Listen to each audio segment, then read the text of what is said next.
आमदन से जायद असासा जात के स्पीकर सिंध असम्बली सराज दुरानी को एहतसाब अदालत कराची में पेश कर दिया गया है। मुल्ज़िमान को रेफरेंस की नकूल दे दी गई और आइंदा समात पर फर्द जुर्म आयद भी की जाएगी। मीडिया से गुफ्तगू करते हुए सराज दुरानी का कहना था कि घोटकी के ज़िमनी इलेक्शन में पीपल्स पार्टी का वोट बैंक ज्यादा है, जीत जाएंगे, जबकि गुज़िश्ता रोज ट्रेन का अफसोसनाक हादसा पेश आया। मामले की इंक्वायरी होनी चाहिए। रेलवे हादसा पर वफाकी वजीर रेलवे को जिम्मेदारी लेना चाहिए। इसी पर बात करेंगे। बिलाल अहमद हमारे साथ मौजूद हैं। बिलाल, बताइएगा, एहतसाब अदालत कराची में पेश किया गया सराज दुरानी को।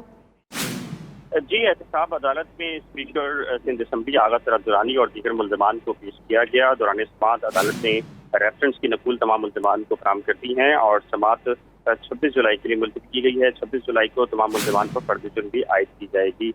बादशाह मीडिया से गैर रस्मी बातचीत करते हुए आगा सराज दुरानी ने कहा कि घोटकी में उसकी अक्सरियत रही है पाकिस्तान पीपल्स पार्टी की और वो उम्मीद है कि पाकिस्तान पीपल्स पार्टी बआसानी वहाँ से कामयाब हो जाएगी। एक सवाल के जवाब में उन्होंने कहा जो रेलवे में हादसा बढ़े हैं और इसमें वजीर रेलवे शेख रशीद को जिम्मेदारी लेनी चाहिए और इसकी बाकायदा एक इंक्वायरी भी करनी चाहिए कि उनके आने के बाद यानी कि शेख रशीद की वजारत संभालने के बाद इतने हादसा क्यों हो रहे हैं।